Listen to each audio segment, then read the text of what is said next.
पिंड पदावर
नीलांबुज श्यामल कोमलांग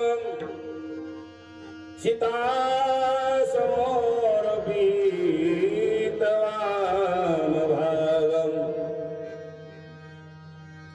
तारो महासायक चारु चापो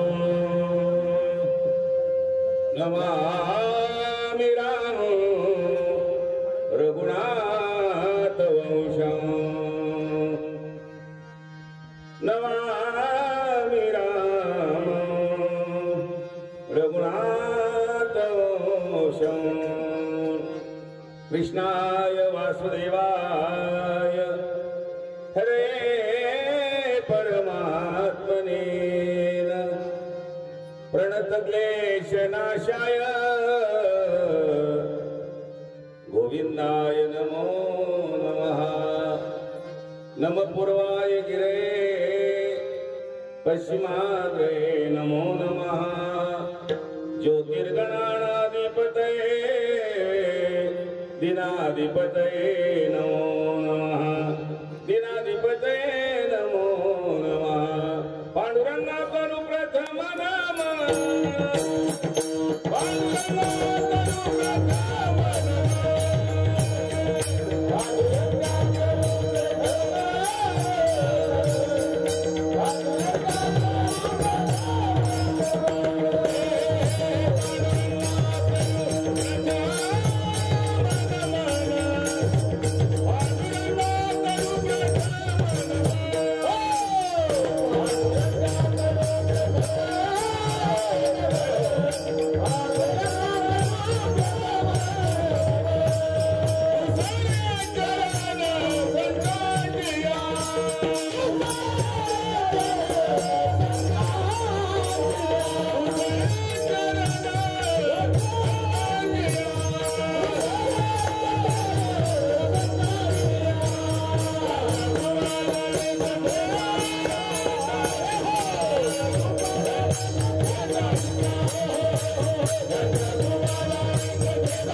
संत महान भगवत कठोर कीर्तनकार विश्ववंदनीय भजन सम्राट श्रीमान देहोची पासू साधू वारकरी संप्रदायामध्ये ज्यांनी वेदवाणी पुराणवाणी उपनिषदवाणी शास्त्रवाणी कठीण अवघड दुर्लभ तुम्हा आमाच्या आवाक्याच्या बाहेर असलेली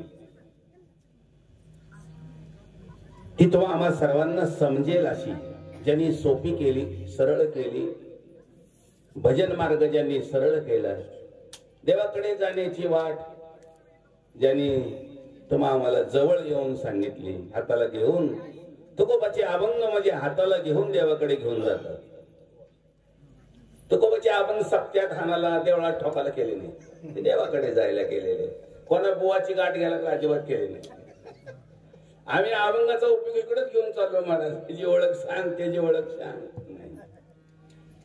तुकोबाने अभंगाच्या द्वारे गणगोताची ओळख केली नाही भगवंताची ओळख केली विठाल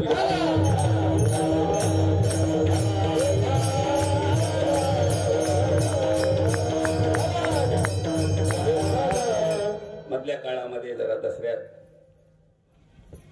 दोघा तिघाचा जीव वाचवला माझा पाय मोडला तरी चालेल म्हणलं पण त्यांचा जीव वाचला अशी देवी घेऊन गाडी आलेली त्याला लाईट नाही काही नाही येऊन माझ्या अंगावर धडक नाही तर ते मरतच होते पुढे तेव्हापासून बसून कीर्तन करायला लागलं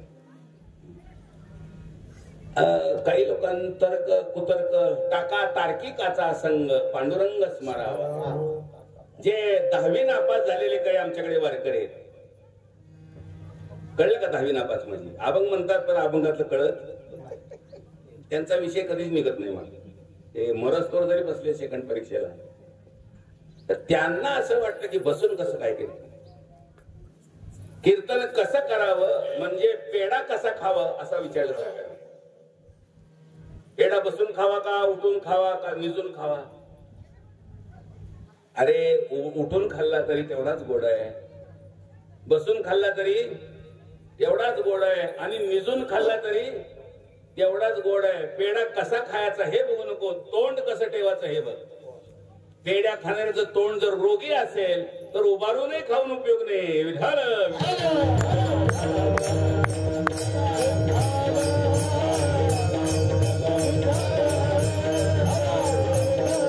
हे मी सांगत नाही, तुकाराम महाराजांचा GR आहे. GR म्हणजे कळतो का? त्यात दुरुस्ती होत नाही. जगद्गुरूचा GR आहे महाराज. बैसल्याने गाता उभा नारायण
निजून. बसून काय म्हणतोस? निजून. निजल्याने गाता.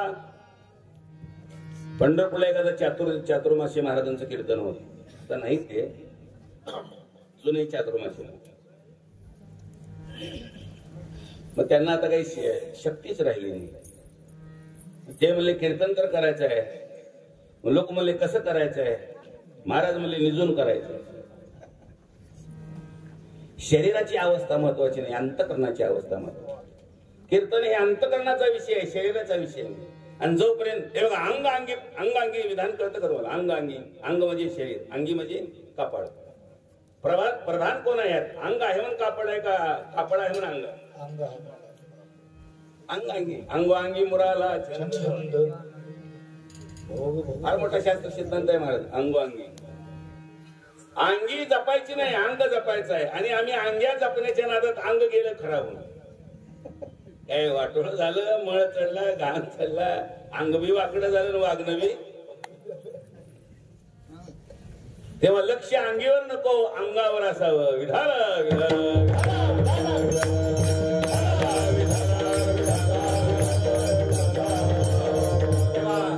तुमच्या मनात काही तर्क कुतर्क येऊ नये म्हणून हा GR दाखव. निजून करा, बसून तर उत्तमच. उभा राहून केलं वृत्ती जागेवर नाही, काय फळ आहे? बसून केलं अंतकरण ताब्यात नाही, काय फळ आहे? आणि निजून केलं वृत्तीतून भगवान परमात्मा प्रगट होतो, किती फळ आहे?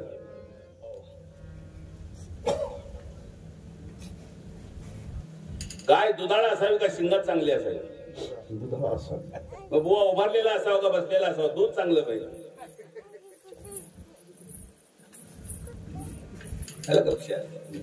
दुधाळ जनावर लक्ष्मी आहे आणि शिंगात चांगलं आहे, पण वासरालाही पिऊ देत नाही. अवदस आहे.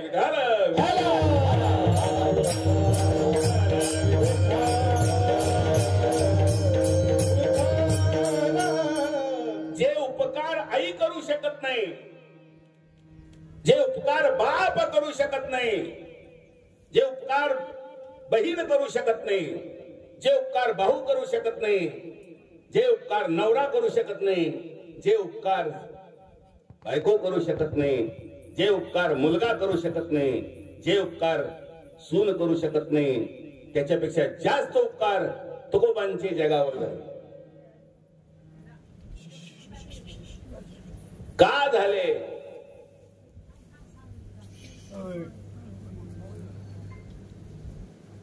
आता बोलू नका. का झाले त्याचं कारण आहे. तुकाराम महाराज अभंकराचे आणि त्यांच्या घरी वेद पाणी भरायचं. तुकावदे वाणी वेद वाहे पाणी, त्याचे घरी वेद वाहे पाणी, त्याचे घरी वेद वाहे पाणी.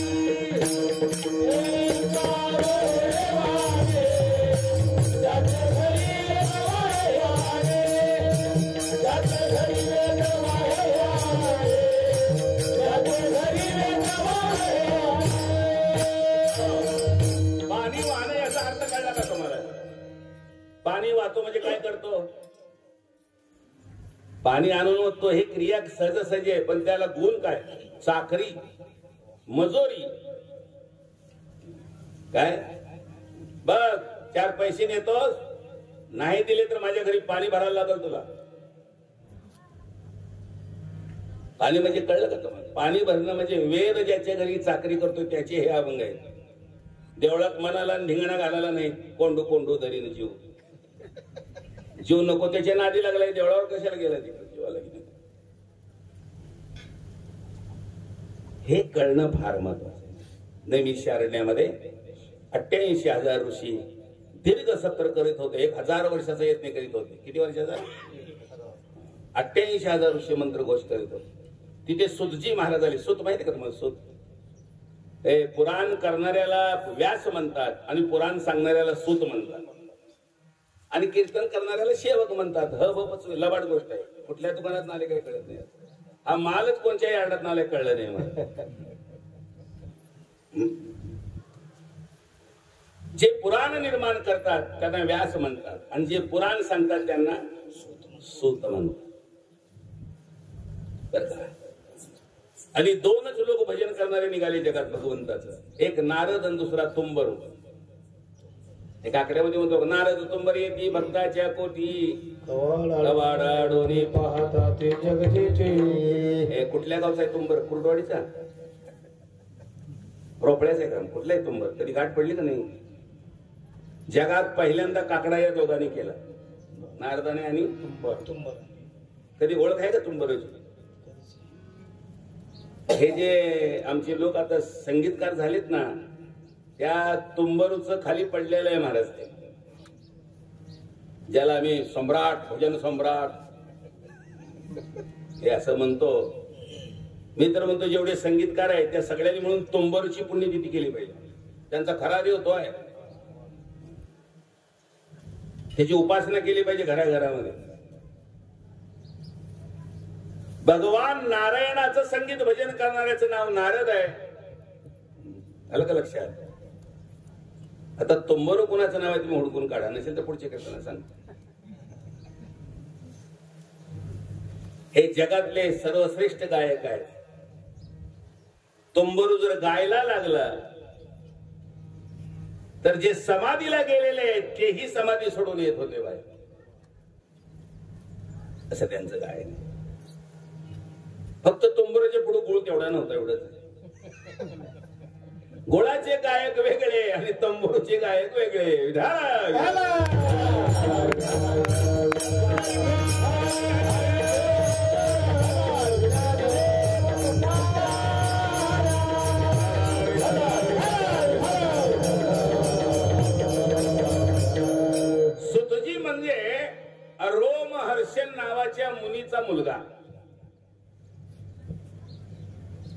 जसे इकडे व्यास मुनी त्याच तोडीचे रोमहर्षण मुनी होऊन गेले. एकाच वर्गातले ते क्लासमेटच आहेत, व्यास मुनी आणि रोमहर्षण मुनी. व्यासांचे क्लासमेट माहिती आहेत का तुम्हाला? मैत्रेय मुनी. हे कायच माहिती, आमच्याच मंडळातली माणसं आम्हाला नीट माहिती नाही. इकडे कोण चाललंय? पौर्णिमा दुपारनं सोडतो, सकाळी काय करते पौर्णिमा सोडून? हे धरावं लागतंय आधी. काय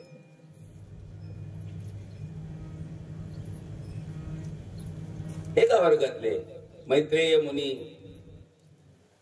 रोमहर्षण मुनी आणि व्यास अरे मोठे विद्वान होते. तर त्यांचा हा उग्रश्रवा नावाचा मुलगा, तो 18 पुराण सांगण्यात पटाईत होता. जगाची पहिली पुराण सांगितलेली आहेत त्यांनी सांगितली म्हणून कोणत्याही पुराणात म्हणतात सूत सांगू लागले. व्यास सांगू लागले कधी म्हणले का? कोणी चौकच केली का या स्वतःच? पिवळं कार्ड आहे का लाल कार्ड आहे? काहीच नाही महाराज. बेन बोबाटा आमचं पोट भरलंय.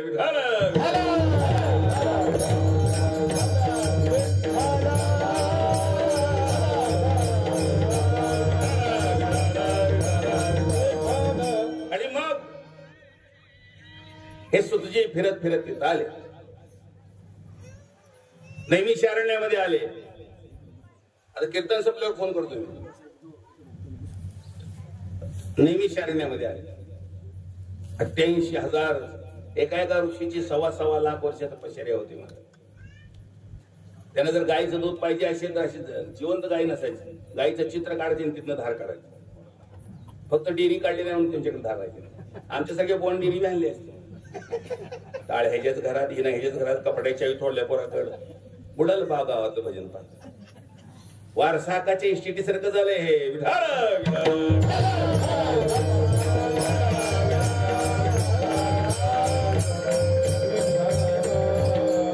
म्हणजे सिद्धी पूर्ण परिपूर्ण सिद्धी होते त्यांची. पण तेव्हा सुतजींची भेट झाल्यावर त्यांनी पूजा केली, बसायला उत्तम आसन दिलं आणि विचारलं, महाराज आमच्याकडे तपश्चर्या आहे, खरं आहे. आम्ही निर्जीवाला सजीव करतो हेही खरं आहे. मोक्ष आमच्या जवळ आहे हेही खरं आहे. वैकुंठ धामाला आम्ही जाऊ हेही खरं आहे. पण आम्हाला एक कुतूहल निर्माण झालेलं आहे, नवल. ते म्हणले कोणतं नवल आहे? तर ते म्हणतात शरीराचा आणि जीवाचा संबंध काय ते सांगा. शरीर कोणाचं आहे, जीव कोणाचा आहे? शरीर कोणत्या मार्गाने जातं, जीव कोणत्या मार्गाने जातो? शरीराला घेऊन जाणारे कोण आहेत, जीवाला घेऊन जाणारे कोण आहेत? शरीराला प्रेत कधी म्हणतात आणि जीवाला पितळ कधी म्हणतात याची माहिती सांगा. विठाल विठाल.